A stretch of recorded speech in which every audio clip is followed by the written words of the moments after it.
आप सभी लोगों को धन्यवाद ये सुंदर समय के लिए, सुंदर मौका के लिए जो प्रभु ने हमें आपको दिया है। हालेलुया। आइए हम लोग आज के संदेश में जाएं और बहुत ही थोड़े समय में लेकिन महत्वपूर्ण बातों को आज हम लोग सुनेंगे, सीखेंगे। प्रभु हमारी सहायता करें, हमारी मदद करें। और जैसा आज का सुसमाचार का जो पाठ था हम लोगों ने पढ़ा 13वां अध्याय का 33 से लेकर के 37 वचन तक, और यहाँ पर जो बातें हमें और आपको पढ़ने और सुनने के लिए मिली वो ये है कि देखो जागते और प्रार्थना करते रहो क्योंकि तुम नहीं जानते कि वह समय कब आएगा। हालेलुया। प्रियो, प्रभु ने हमको और आपको अपने राज्य के लिए और अपने सेवकाई के लिए अलग किया। हमको और आपको उन्होंने चुना कि हम उसकी महिमा करें, उसकी बड़ाई करें, उसके नाम को सराहें, उसके नाम को ऊंचा उठाएं। और उस जीवित परमेश्वर ने हमें और आपको कुछ दिशा निर्देश दिए हैं कि इस मसीह जीवन को हमको और आपको कैसे जीना है। सब लोग इधर देखिएगा। परमेश्वर जो है हम लोगों को कुछ निर्देश दिए हैं कि कैसे हम लोगों को इस दुनिया में जीना है। प्रभु यीशु मसीह के आगमन का चिन्ह अगर हम लोग इस दुनिया में देखें तो कई चिन्हों को हम देख पा रहे हैं इन दिनों में कि जो प्रभु यीशु मसीह ने अपने आगमन से पहले के विषय में बताया, उन बातों को हम लोग देखने के लिए पा रहे हैं। अभी बिना मौसम का पानी, कई जगह बाढ़ से डूब रहा है देश, कई देश पिछले दिनों में डूब गए। बहुत तरह की घटनाएं हो रही हैं, अलग अलग और बड़ी बड़ी घटनाओं को हम लोग इस दुनिया में इन दिनों में देख रहे हैं। और ऐसे समय में प्रभु कहते हैं कि देखो जागते और प्रार्थना करते रहो क्योंकि तुम नहीं जानते कि वह समय कब आएगा। आएगा ये मालूम है हम लोगों को, है ना। प्रभु यीशु मसीह आएंगे अपने दूतों के साथ, अपने संतों के साथ, कलीसिया को उठाने के लिए, कलीसिया को अपने पास लेके जाने के लिए और उनको उसका प्रतिफल देने के लिए। ये बात की जानकारी हर एक मसीही को है, हर एक कलीसिया के लोगों को है। शुरू से लेकर के अंत तक यही शिक्षा लोगों को दिया जा रहा है कि हमारा प्रभु जो है आने वाला है, वो आएगा और आने में देर नहीं करेगा। लेकिन ये बात फाइनल है कि प्रभु आएंगे, प्रभु यीशु मसीह आएंगे दूतों के साथ, लेकिन ये बात का गारंटी नहीं है, ये बात का पता नहीं है कि वो कौन दिन होगा जब हमारे प्रभु दुनिया में बादलों में अपने लोगों को लेने के लिए आएंगे। और इसीलिए प्रभु ने कहा है कि जागते रहो और प्रार्थना करते रहो। जागते रहना है हम लोगों को। इसका मतलब ये नहीं कि ना सोएं हम लोग, लेकिन हम आत्मा में जगे। मैं हमेशा इस बात को आपके साथ रखता हूँ, आपके पास बात किया हूँ, आपको सिखाता हूँ, आपको समझाता हूँ कि हम और आप आत्मिक लोग हैं, हम लोग शारीरिक लोग नहीं हैं। हमारा आत्मा जगा रहना चाहिए, हमारा आत्मा को जगा के रखना चाहिए। शरीर सोने दीजिए, कोई बात नहीं, लेकिन हमारा आत्मा जागना चाहिए। हमारी आत्मिक आंखें उन बातों को देख करके समझना चाहिए कि प्रभु का आगमन होने का समय निकट आ रहा है, नजदीक आ रहा है। लिखा है आगे कि यह उस मनुष्य की सी दशा है जो परदेश जाते समय अपना घर छोड़ जाए और अपने दासों को अधिकार दे और हर एक को उसका काम जता दे। हालेलुया। प्रभु परमेश्वर, प्रभु यीशु मसीह जब इस दुनिया में आए और उन्होंने अपने चेलों को कुछ काम दिए, कुछ जिम्मेवारी दी, उनको कहा जाओ और सारे जगत में सुसमाचार का प्रचार करो। जो विश्वास करे और बपतिस्मा ले उसका क्या होगा? उद्धार होगा। जो विश्वास करेगा और बपतिस्मा लेगा उसका क्या होगा? उद्धार होगा। और चेलों ने अपने समय पर, अपना समय पर वो लोगों ने काम को अंजाम दिया।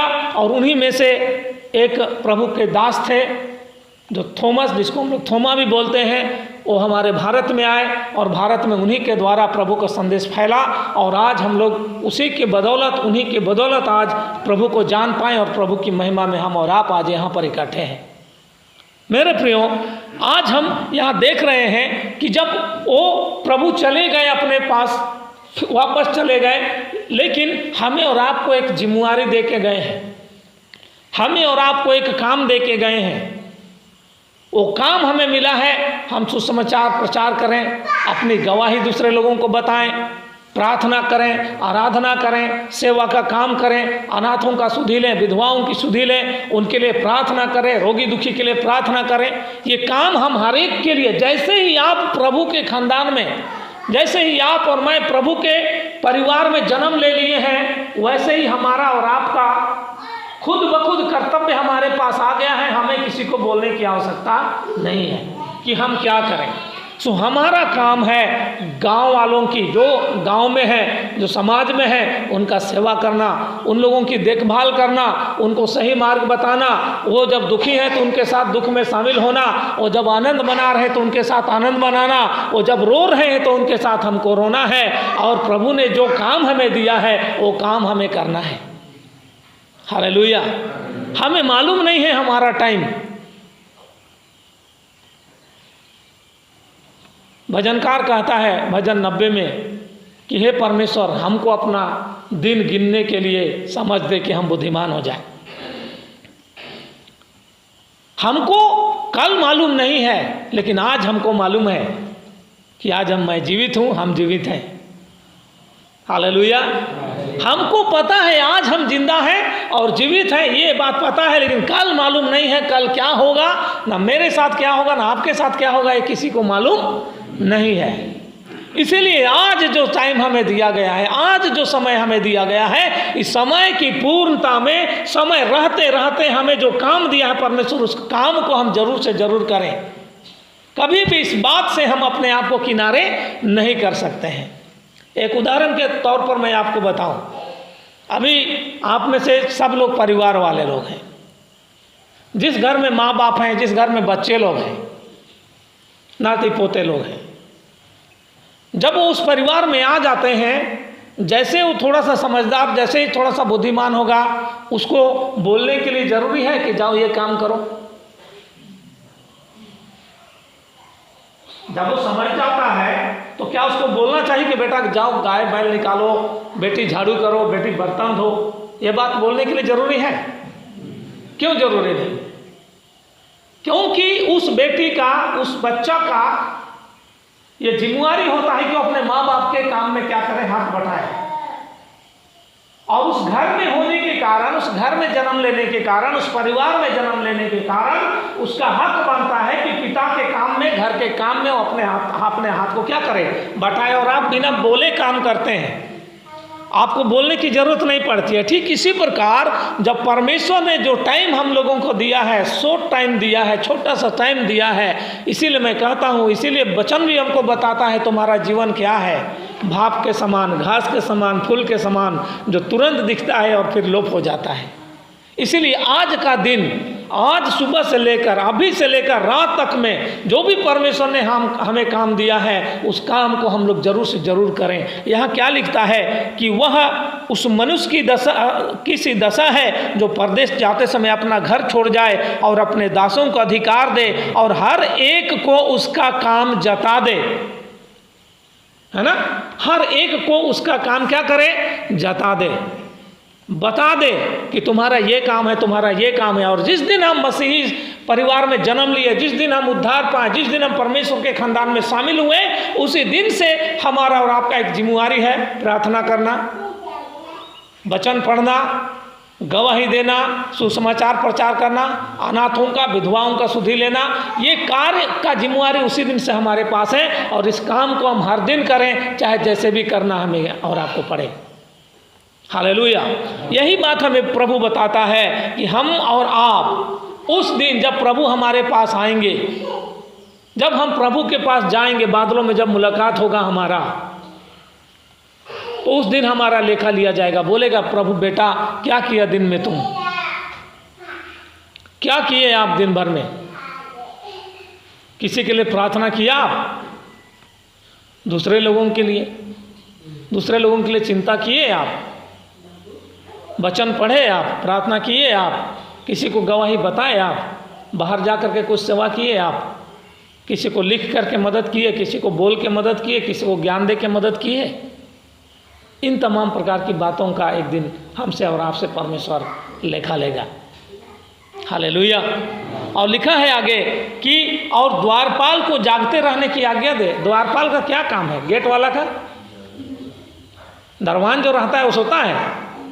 नहीं, इसीलिए नहीं सोएगा क्योंकि उसका काम ही है जागते रहना। और हम लोगों को सच कहा जाए तो हम लोग एक द्वारपाल भी हैं और हम लोगों को जागते रहना है, क्योंकि हमको मालूम नहीं है कि हमारा प्रभु परमेश्वर कब आएंगे अपने दूतों के साथ, यीशु मसीह कब आएंगे अपने दूतों के साथ, ये बात हमको और आपको मालूम नहीं है। इसीलिए समय रहते परमेश्वर ने जो हमें काम दिए हैं प्रियो, छोटा से छोटा और बड़ा से बड़ा काम जो हमारे अंदर है, जो हमारे बस में है, जो हमारे ताकत में है, जिसको हम कर सकते हैं, वही काम प्रभु ने हमको और आपको दिया है, दूसरा काम नहीं दिया। इसीलिए लिखा है किसी को 1 तोड़ा, किसी को 2 तोड़ा, किसी को 5 तोड़ा, इस प्रकार से कुछ तोड़े प्रभु ने अपने लोगों को दे के गए।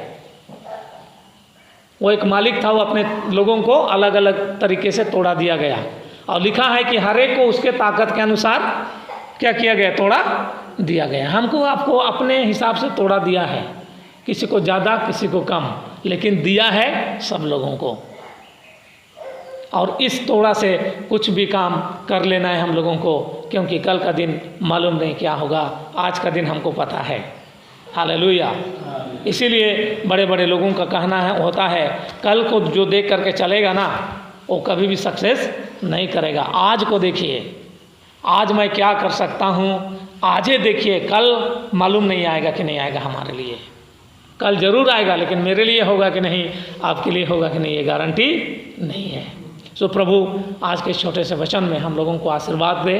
हम लोगों ने आज सुना है कि हमको मालूम नहीं है प्रभु कब आएगा, जरूर चिन्ह और लक्षण दिखाई दे रहे हैं। हमारा आपका कर्तव्य है कि उसके आने से पूर्व या हमारा इस दुनिया से जाने से पहले हम अपने कार्यों को हर दिन अंजाम दें। प्रार्थना करते हैं तो करें, करना है, वचन पढ़ना है, गाना गाना है, आराधना करना है, प्रभु की गुणगान गाना है, सेवा करना है। इन कामों को करते हुए हम लोग प्रभु की सेवा में आगे बढ़ें।